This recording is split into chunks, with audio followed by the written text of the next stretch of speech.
pretty seamless. I'm gonna go ahead and let Elijah touch on what he does, because he's gonna help me in kind of Jared's spot. I've been working with Elijah myself to automate some things, so I'll let him take it. He's gonna help on the second half of this. Yeah, for those that don't know me, I think only one in the room does, but Elijah Evan, I am a 10 years technologist. Started my career really in software engineering, helped grow and scale a bunch of technology companies from startups to acquisition to going public. Learned a lot from the technology side of things.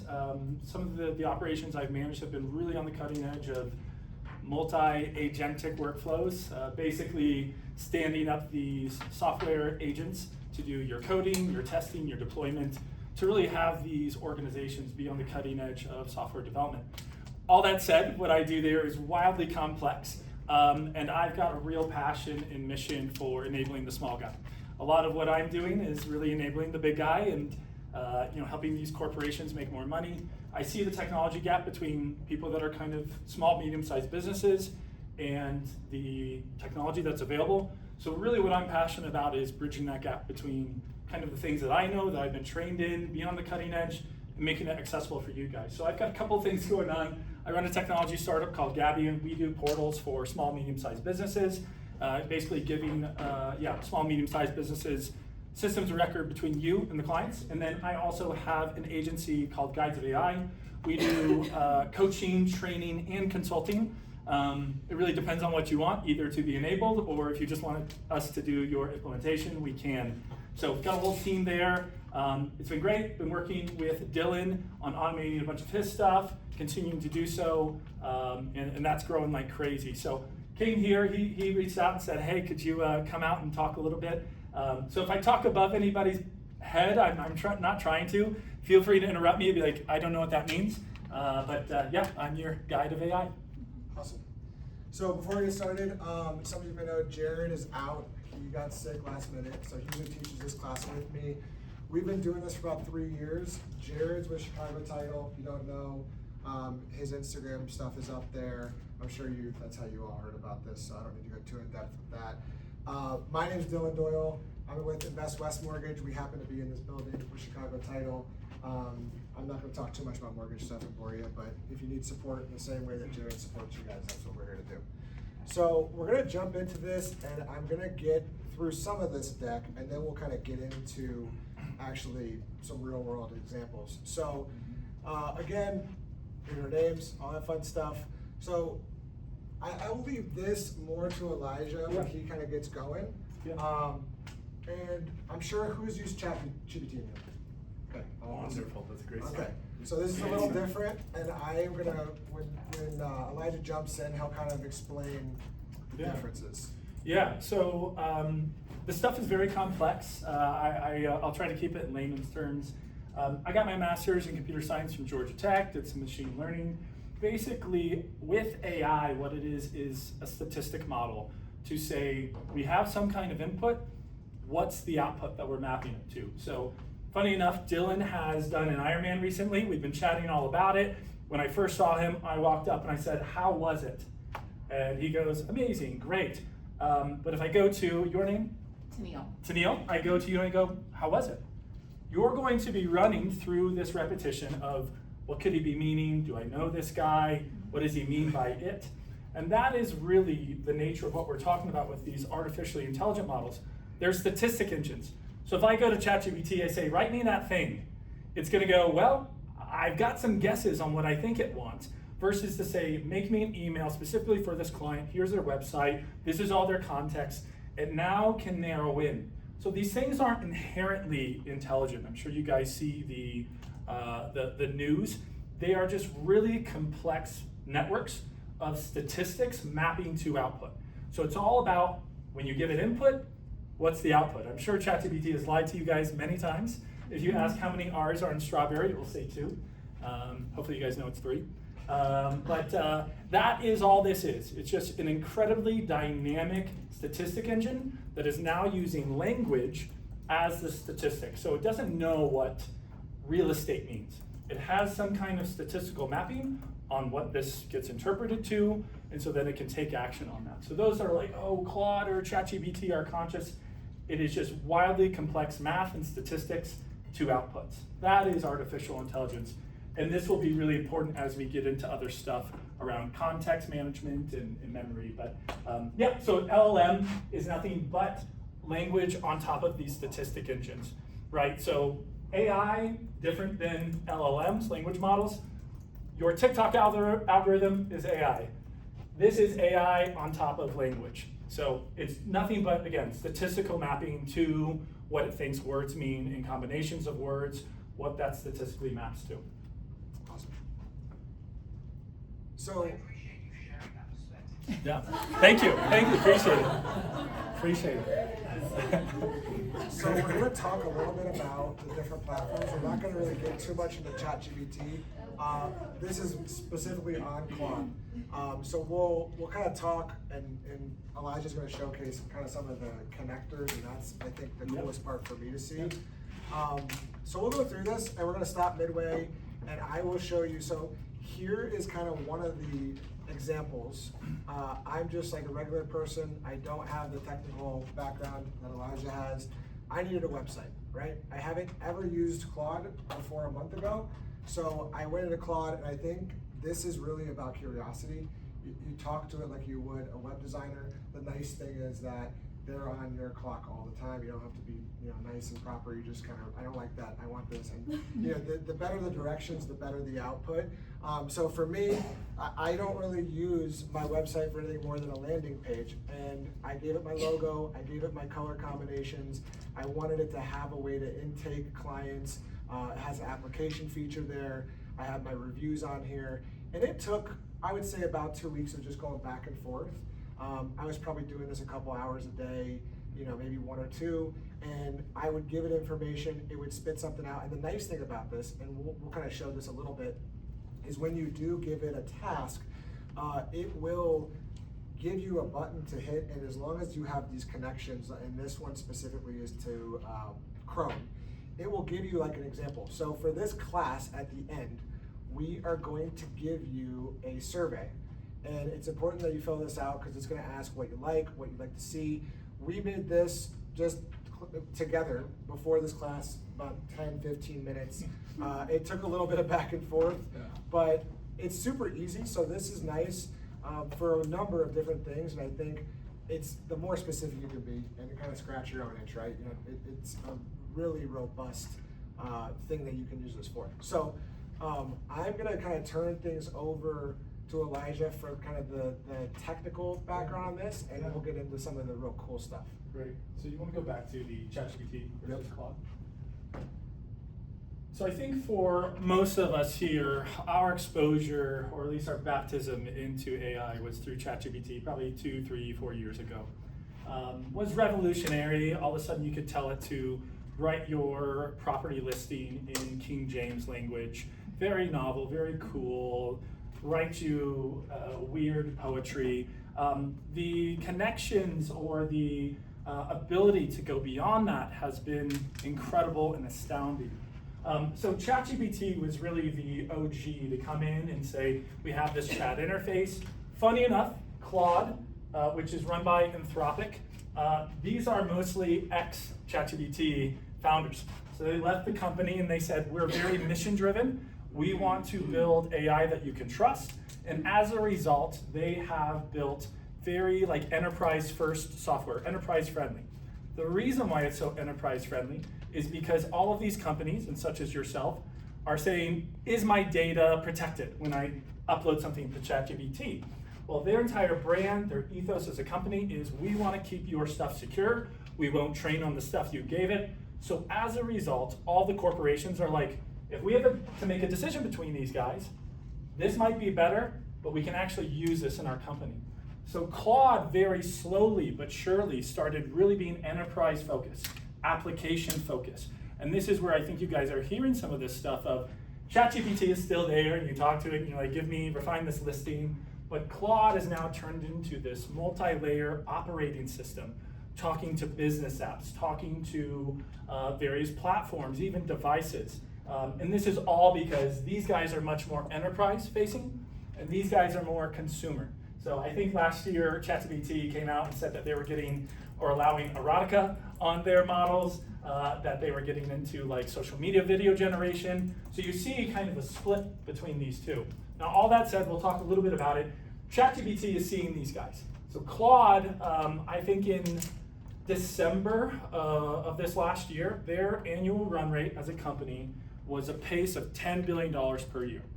They, since April, from 4 months, have an annual run rate of 30 billion. They are the fastest growing company in human history. To grow 200x at a $10 billion annual run rate is unheard of. You have a $1 trillion company in Palantir who has been stuck at $10 billion for a long time. So their growth is unprecedented, and this is why I think we see all the headlines. What they're doing is truly revolutionary, to the point that both these companies are going public this year, and Claude and Anthropic just surpassed ChatGPT in market evaluation. So that's a little bit about the companies. Any questions real quick? Sorry, I know I'm running through this. Does that make sense? Yeah. Okay, wonderful. So where we're at now as far as this technical revolution, you guys, like I said, we all got exposed and baptized by AI through ChatGPT.com, and that's where we've probably continued to interface. I'm going to talk a little bit about the difference between browser and desktop. Browser is limited to your session in Chrome or Safari. There's only so many things you can do. Now what we're really seeing, and you can still utilize Claude in the browser, but the real power is in the desktop app. The reason for this is desktop apps can actually access your device. When something's in the browser, it cannot. So if all of a sudden I say, ChatGPT, go to my files and find that PDF from Jared, it can't do it. But if you have the desktop app and you say, finding that PDF from Jared, it can triage through folders, save, analyze stuff across your computer. So this is where we've seen Claude really move as an enterprise first tool to be a desktop app that can actually plug into your operating system, can plug into your files, triage through, save things, read things. So it's really important to know that there is a difference in power that can happen in the browser versus the desktop.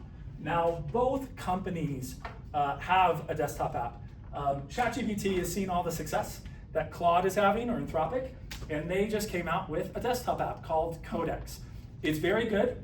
I would say, no complaints there, but they are now lagging behind what Claude has done. So you're seeing some copycat work because Claude's really been on the frontier. So it just came out really publicly about a month ago. It's been incredible, but all the flows, all the use has really been towards Claude and the desktop app.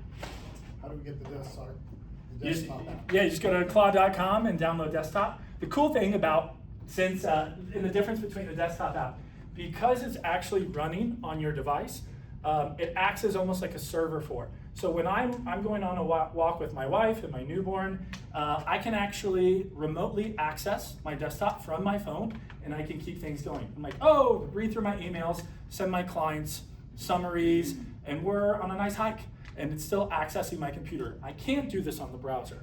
So it has to be running on your computer on the desktop to be able to remote in if you want to access from your phone to the session. I think, that's great. So there's this idea, I gave the example before of, me and Dylan been talking about his Ironman. He's been so excited, he trains all the time, he killed it. You've got another Ironman coming when? October, so I'm sure we'll talk about it more. I came up to him and I said, hey, how was it? He has context. We have a relationship, we've had conversation. I can use pronouns because we have context. But if I show up to, what's your name again, sorry? It's okay, Tennille. Tennille, and I say, how was it? What context do we have? Zero. So this is where a lot of people will go to these machines and these language models, and they'll be like, make me a PDF, and make something, and they're like, this is junk, you're so dumb, I don't understand why people like this. This is where the ability to engineer context becomes really, really the hack. So I have, in Claude, actually came up with this context model called skills. I'll show you guys how to do it. I'll do kind of a little workshop after. But basically, it's like partitioned context. So I can have and it's called, you'll probably see it .md. It's called Markdown. It's a file type. It's just a text file. And basically what I have Claude do is I say, hey, I'm writing newsletters. Make me context for the newsletters. It goes, okay, here's your branding. You never use those dashes. You never talk down to people. This is how we interact. And so instead of every time I go to ChatGPT and I go, hey, this is who I am, blah, blah, blah, here's my context, do something. Tomorrow I go back and I go, hey, this is me, this is who I am, here's the context. I come back the next day, hey, this is me, this is who I am, this is my context. These skills become savable text files that when you are doing that repetitive task, you go, hey, just quote that context. You're a great newsletter writer, and this is what I want. You are a great social media provider. You're great at writing emails to my clients. You can start to reference these contexts as they're partitioned. So this is a huge level up that Claude introduced. Now Codex and ChatGPT go, oh, we're gonna do this now. But it's this idea of skills in partitioned context that you can reference whenever you want. And again, I'll show you. Amazing. So this is, again, very much in the line of Claude being very enterprise first. ChatGPT came out, you could chat with it, maybe have it write erotica, whatever you want. And Claude goes, we need to enable businesses to be better. So they end up creating this protocol, which is nothing just like of how computers talk to each other, called MCP. And maybe you've heard of it, maybe not. All it is a way for AI to talk to your business apps. So you can go to Claude and you can make this what's called a connector to your Salesforce, to your HubSpot, to your Gmail, or whatever you have. Most tools that are modern have this now. And you could be like, hey, Claude, and you're not doing this from your platform, you go, summarize all my unread emails today and tell me what's priority. It'll go in from Claude, triage through your software, and then report back to Claude. So that is this idea of connectors. So now when you talk to people or you hear the phrase multi-agentic flows, I have many, many flows. Like yesterday I went to a networking event and people are giving me their business card. And I said, gosh, I'm just spending too much time going after this event, getting all these business cards. I'm going in, it's the same thing. I take the email address, I put it in there, I take the phone, I send a text. I created a multi-step automation to say, okay, I want you to scan this business card. Extract the email, extract the phone number. Great, send it to my Salesforce database. Awesome, take that information, take that email, and I want you to now access my Gmail, and I want you to send them an email right when we're talking. Then access my iMessage, send them a text. Because I cannot just make one connection, I can actually have Claude go to Gmail. Once you're done there, go to Calendar. Once you're done there, go to Canva. It can do this all in one session. And so this ability for you to actually automate multiple things, if you can articulate your multi-step, you can make these automations. So this is where Claude has really been this leader of all of your applications, it talks to. And this is why we're seeing Claude start to be the operating system. People are spending much less time in their Salesforce, and they're just using Claude to talk to their Salesforce. It's a game changer. Oh, it's using Zapier? It's like everything uses it. So the cool thing about Zapier, for those that maybe do use Zapier, what I can't do is have Claude run some kind of automation when, like, let's say you email me, right? But I can set up an automation in Zapier that then calls Claude. So it could be you email me, and then I tell Claude, hey, see if she's got a business, scan the website for all of her information, and then send a personal email back to her that's personalized for her. You can trigger that through Zapier too. So this ability to use these automation tools with Claude, it kind of goes both ways. Cool, so multi-step automation, Claude doesn't just answer, it chains actions across your tools. So as we just talked about, we have this ability to have Claude say, hey, you are a newsletter writer, and some of the tools newsletter tools it can connect to is like Kit and Beehive and some others. So I could say, Claude, write me 30 newsletters about the news in real estate. Great, cool. Output that. I actually want you to save it to Notion or my Google Drive. And so you have all of those scripts of your newsletters in there saved automatically. And then you go, okay, when you've got all those, I now want you to take those scripts and I want you to add it to my newsletter account. It takes all that information, extracts it, puts it in there, goes, hey, I'm ready. Do you want me to send? And you go, yeah, send. And then after you send, I actually want you to make a shareable PDF from all that content, save it to my computer, and then I want you to email this client list. You can do that all through Claude. So this ability to take the input from one tool or the output from one software, take it to the next. The output, take it to the next.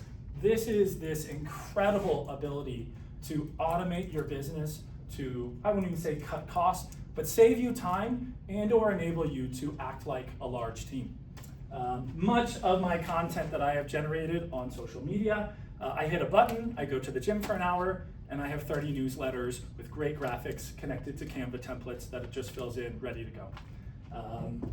Next. Great, so Codex versus Claude. I talked a little bit about this. Codex is a desktop app that is ChatGPT. Now, the thing that is a little bit challenging is these are both software engineering companies, as you guys know. This is my world. Much of the time, software engineers, they will create software tools first. It's not like they're a realtor that like, I only think in terms of real estate. These are software engineers that only think really in terms of software development. So when these guys created their desktop apps, it was first a coding tool. So you'll probably hear Claude Code, Claude Code, Claude Code. They took that interface and they said, it's not just code, but it's intimidating to people like you. I don't know how to code. They basically rewrapped it and created this interface called Cowork. It's the same thing, just a little easier and approachable. So it's kind of a rebrand to say you don't just have to code to use this. You guys could use Claude Code, but again, you might not because you go, I'm too intimidated. Codex is the same thing. Now they don't have that Cowork feature, that rebranding to make it feel accessible to non-technical people, but it is still powerful, you can still use it. Now the difference between, let's say, ChatGPT and Anthropic, at least in my opinion, I think ChatGPT, their language model, basically their statistic engine for actions, is incredible. I think it's better than Anthropic, and I know that might ruffle some feathers, but that's not everything. If your output can't connect to your tools, you can't automate some of this stuff as easy. What is the use? It lives there, it stays there. So they just came out, and I've got subscriptions to both, max subscriptions, because we're doing a lot of work in there. And I'll go to Codex, where it's really just pure brainstorm, where it's just me and him chatting, him, her, I don't know. And I don't need things to be delivered out. All of my automations, all of my connections to other software are done through Claude. So there are some usage restrictions if you become like obsessive like I am, where they go, hey, you can't use this infinitely. And so this is why I have actually both. It's because I have to split my use cases because they put limitations. So these are both great tools. Some of you might go, I'm a ChatGPT guy. Okay, Codex is great, but I will say Claude is on the cutting edge of business application and LM use. Great. And I'm not sure, I've been doing a ton of chatting. No, that's okay. We want to talk about it. This is kind of basic. I think this is the biggest question Jared and I have gotten about Claude is how much does it cost? I'm on the Pro plan, which like I said, I use it to build my website. There's a lot of usage there. It will cut you off at some point. I think I uploaded my credit card and bought like $100 in credits, and it didn't even use $20. So it's pretty cheap. I know the more you do in there, and we're gonna get into some of the connectors. The connectors are amazing because instead of you, which I'm kind of a dummy compared to Elijah, I'm in there copying and pasting and going to a different website and trying to kind of manually plug these things in. And Elijah's like, no, let's just make the connector. We did it. And you can ask this thing questions. It'll make little mistakes, but it will quickly course correct, and it just really condenses workflow into this nice, like you said, user-friendly platform. Anything else on this? Yeah, where you hit restrictions on these, and this is, I'm on the $200 Codex and the $100 Claude. Where you hit restrictions is, it's called token use, and it's just a buzzword. It's basically compute at a data center. So all of a sudden, all these things that I'm asking it to do in this complex way, it costs electricity. It can't be endless. The estimations are the actual compute expense for if you max out a $100 Claude subscription like I do, is $3,000 to the business. They are subsidizing us right now to get users. They're building all these data centers so the cost can come down, but that is the restriction. So how these limits work is they offer like 5-hour windows. So if all of a sudden I get in a Claude session, I'm doing a bunch of stuff, it's really complex, I have a certain amount of tokens I can use in the 5-hour window, or compute really is it. Now, how does that compute vary? If I give it, I don't know, War and Peace by Tolstoy, and I say, memorize this, and I want you to answer questions. This is a lot of information that it has to consider. And so this is where compute use goes up. Now, if I just go in and like, hey, what's my birthday? It's not gonna cost me hardly anything. So you'll start to get into these restrictions when your flows get really, really complex and it's multi-software kind of cascading.